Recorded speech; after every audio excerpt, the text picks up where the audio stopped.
بات کر رہے تھے محمد صلی اللہ علیہ وسلم کی فیملی کے بارے میں، محمد صلی اللہ علیہ وسلم کی پیدائش کے بارے میں اور ان کے بچپن کے حالات کے بارے میں ڈسکس کیا تھا، اور یہ کہ انہوں نے بطور پیشہ کیا کام کیے اور کیسے حضرت خدیجہ رضی اللہ تعالی عنہا سے ان کا نکاح ہوا، اور ان سارے حالات پر بات کی تھی جو نبوت سے پہلے کے تھے۔ ہم سلسلہ وہیں سے جوڑتے ہیں جہاں سے منقطع ہوا تھا۔ ہم ان کی پہلی وحی کی بات کریں گے کہ کس طرح نبی صلی اللہ علیہ وآلہ وسلم غار حرا میں عبادت میں مشغول تھے کہ ان پر سورۃ العلق کی 5 آیات نازل ہوئیں۔ لسنرز، جب ہمارے پیارے نبی صلی اللہ علیہ وآلہ وسلم 40 سال کی عمر تک پہنچے تو انہیں نیک خواب دکھائی دیتے تھے، وہ جیسا دیکھتے ویسا ہو جاتا، پھر روشنی نظر آنے لگی اور آواز سنائی دینے لگی۔ آپ صلی اللہ علیہ وآلہ وسلم فرماتے ہیں کہ میں مکہ میں ایک پتھر کو جانتا ہوں جو نبوت سے پہلے مجھے سلام کیا کرتا تھا۔ نبی صلی اللہ علیہ وسلم کا یوں ہی غار حرا کی طرف رخ جاری تھا، اور وہ ہر رمضان غار حرا کا رخ کرتے، پورا مہینہ وہاں گزارتے اور پھر واپس اپنے گھر تشریف لے آتے۔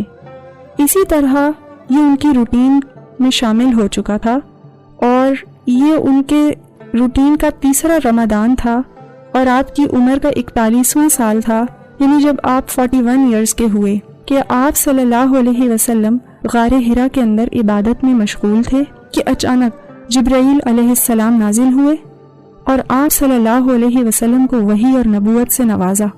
حضرت عائشہ رضی اللہ تعالی عنہا فرماتی ہیں، رسول اللہ صلی اللہ علیہ وسلم پر وحی کا آغاز نیند میں اچھے خواب سے ہوا۔ آپ جو خواب دیکھتے وہ سفیدہ صبح کی طرح نمودار ہوتا، یعنی سچا ہو جاتا۔ پھر آپ صلی اللہ علیہ وسلم کو تنہائی پسند آنے لگی۔ آپ صلی اللہ علیہ وآلہ وسلم غار حرا میں خلوت اختیار کرتے اور کئی رات گھر آئے بغیر عبادت کرتے، اور اس عرصہ کے لیے کھانا بھی لے جایا کرتے تھے، یہاں تک کہ غار حرا ہی میں آپ صلی اللہ علیہ وسلم کے پاس حق آ گیا، یعنی فرشتہ آیا اور کہا پڑھ۔ آپ صلی اللہ علیہ وسلم نے فرمایا میں پڑھنا نہیں جانتا۔ اس پر فرشتے نے آپ صلی اللہ علیہ وسلم کو پکڑا اور زور سے دبوچا، پھر کہا پڑھ۔ آپ صلی اللہ علیہ وسلم نے کہا میں پڑھنا نہیں جانتا۔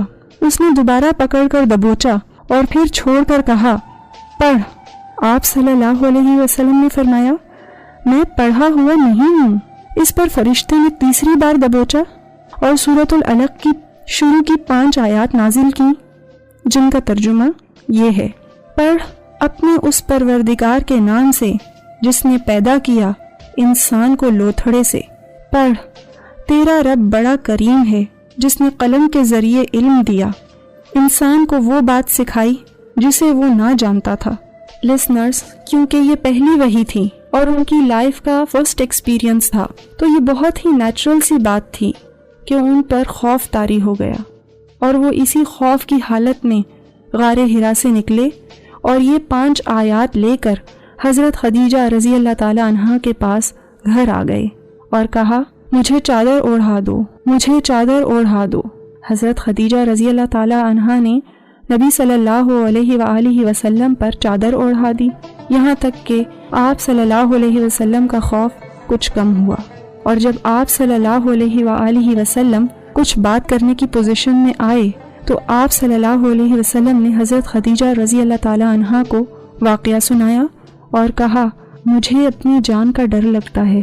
اس پر حضرت خدیجہ رضی اللہ تعالی عنہا نے آپ صلی اللہ علیہ وسلم کو تسلی دی اور کہا اللہ کی قسم ایسا ہرگز نہیں ہو سکتا، اللہ آپ صلی اللہ علیہ وآلہ وسلم کو کبھی رسوا نہیں کرے گا۔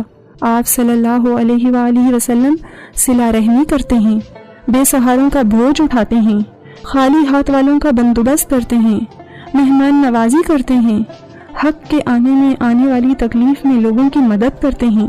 اس کے بعد حضرت خدیجہ رضی اللہ تعالی عنہا آپ صلی اللہ علیہ وآلہ وسلم کو اپنے کزن ورقہ بن نوفل کے پاس لے گئیں۔ وہ حضرت خدیجہ رضی اللہ تعالی عنہا کے چچا زاد بھائی تھے۔ اور دور جاہلیت ہی میں کرسچن ہو گئے تھے۔ وہ بہت بوڑھے ہو چکے تھے اور اللہ کی توفیق کے مطابق انجیل بھی لکھتے تھے۔ جب محمد صلی اللہ علیہ وسلم نے اپنا معاملہ ان کو بتایا تو انہوں نے کہا، یہ تو وہی ناموس ہے، ناموس یعنی وحی لانے والا فرشتہ جو موسیٰ علیہ السلام پر نازل ہوا تھا۔ یہ تو وہی ناموس ہے، ناموس یعنی وحی لانے والا فرشتہ جو کہ موسیٰ علیہ السلام پر نازل ہوا تھا۔ اور یہ کہہ کر ورقہ اپنی اس خواہش کا اظہار کرتے ہیں کہ کاش میں اس وقت زندہ ہوتا جب آپ صلی اللہ علیہ وآلہ وسلم کی قوم آپ صلی اللہ علیہ وآلہ وسلم کو نکالے گی، اور اگر میں اس وقت زندہ ہوتا تو میں آپ صلی اللہ علیہ وسلم کی مدد ضرور کرتا۔ چنانچہ اس کے تھوڑے ہی دن بعد ورقہ بن نوفل انتقال کر گئے۔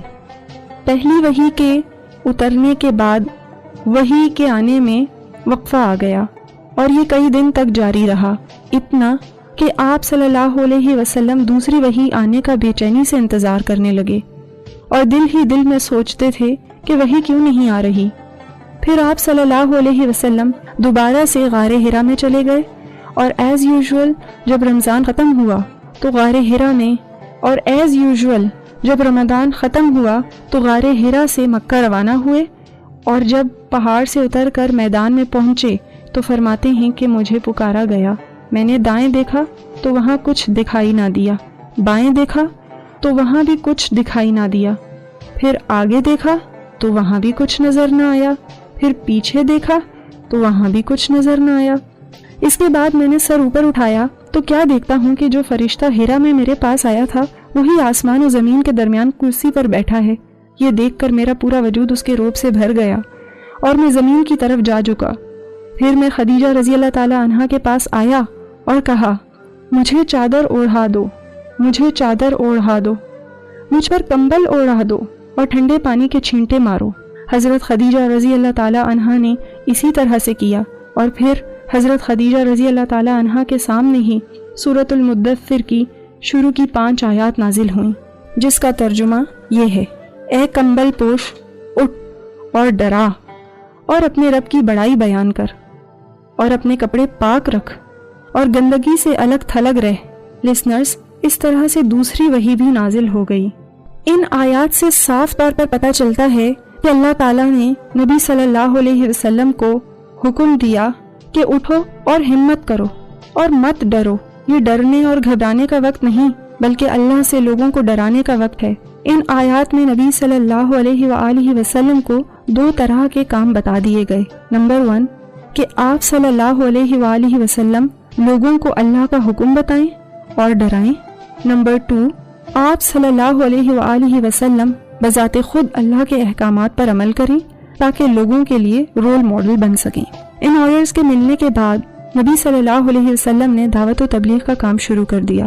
نبی صلی اللہ علیہ وآلہ وسلم کو اس بات سے بھی انفارم کر دیا گیا تھا کہ اللہ کا حکم لوگوں کو بتانا اور اللہ کے راستے میں نکلنا اور اللہ کے دین کی دعوت دینا اور اللہ کے دین کو لوگوں میں جا کر پھیلانا کوئی ایزی ٹاسک نہیں ہے، یہ آزمائشوں سے بھرا ہوا راستہ ہے، اور جو کوئی تکلیف اس راستے میں آنے والی ہے اس پر صبر کرنا ہے۔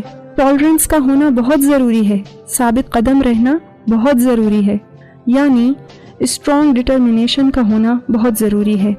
ڈیئر لسنرز، اس طرح سے نبی صلی اللہ علیہ وآلہ وسلم کی زندگی میں دعوت و تبلیغ کا آغاز ہوا۔